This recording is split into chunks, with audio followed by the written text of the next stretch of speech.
everybody doing? That is awesome. I just wanted to take this opportunity to talk about my favorite subject, myself. I just want to share a little bit about some of the things that have been going on for me lately. I was going to school the other day. I'm in college. I'm just about to finish out my first year. I know, it's amazing. And I'm doing well, which is even better. So I was on my way to school the other day, and I take the bus most of the time. And I leave my house, I lock up, I'm all ready, I hit the sidewalk, and I see the bus barreling down the road. So I need to catch the bus, I gotta get to school on time, so I start running. I'm running, my shoulder pads falling off the side, my hat falls off my head, and I live right behind a high school. Okay, now how many here remember high school? Okay, those are the young people. Alright, anyway. I'm running to the bus, and there's this large group of high school kids crossing in the crosswalk. And they're laughing, hysterically laughing. And I know that they're laughing at me, because they're all going, ha, ha, ha, ha, as I run. And I'm thinking, okay, what, did I drop something? So I'm trying to run and look back. And no, they were just laughing at me, like it was the funniest thing that they'd ever seen in their lives. Now, keep in mind, you know, I have this big bag, my hat, and I'm wearing these cowboy boots that are a little loose, and a pink shirt, a bright pink shirt with balloon hearts on it. So maybe that was why they were laughing. I don't know. Maybe I'm just a funny runner. But they're laughing at me, and I'm thinking, what a bunch of jerks. You know, what is up with that? I mean, like, I'm just a guy trying to catch a bus. You know, why is this so funny? And, you know, and it got me thinking about, you know, about kids and how self-centered they are. And how they want to make fun of people for the most obvious things. Like, oh, that guy's wearing a shirt with a face on it. Ah! You know, like, look at that guy with his spiky hair. You know, like, why is that even funny? But when you're a kid, your world is so small. You are obviously the center of the universe. And everything, you know, is just about you.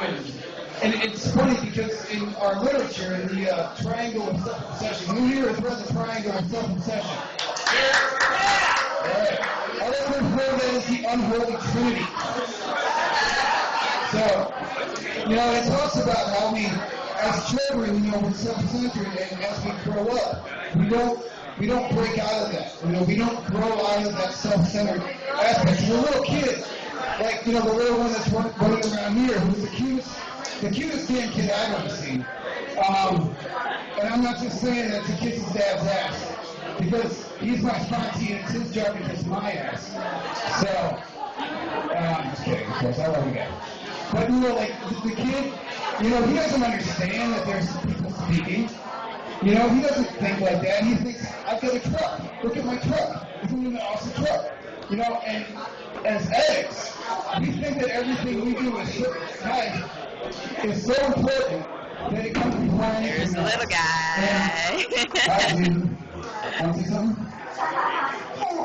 Truck. Exactly.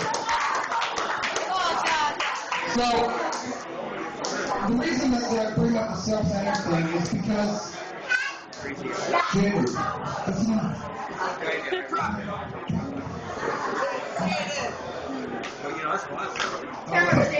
So, I bring up the self-centered thing because being in college, you know, you think you're in school with adults, right? And I had this preconceived notion that I was going to come into my class this semester and the teacher was going to do it my way. Because obviously I know how things are supposed to be run. I had a lot of difficulty with my teacher because she wouldn't conform her teaching style to suit my needs because, you know, I'm fat and I'm important and I have something to say. So I had a lot of adversity with her.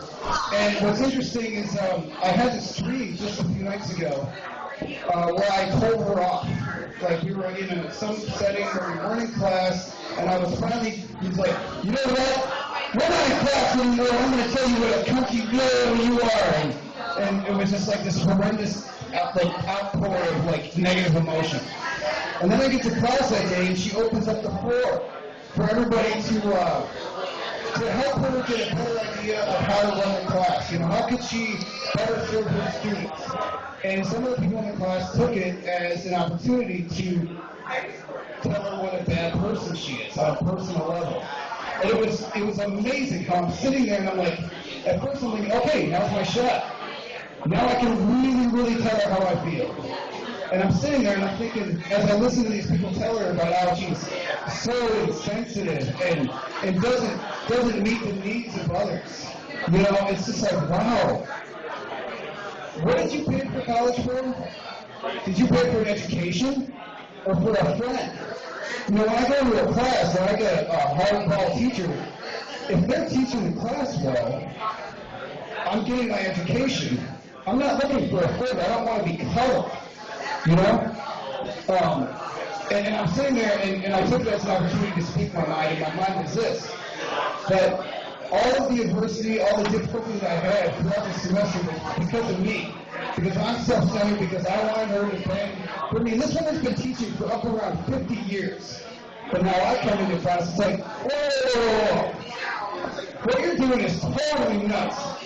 You know, you need to suit my needs. Because I'm a student, and I know. So, anyway, so I told her that it was on me. And everybody is just going around and around telling her, but, you know, I have problems. I came to class and I had problems, and when I told you that I didn't have my assignment, and you made me miss out on points. It's like, welcome to real life, where things don't always go your way. You know, be responsible.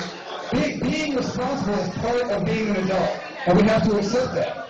You know, and it really opened my eyes to how self-centered that I was the entire time.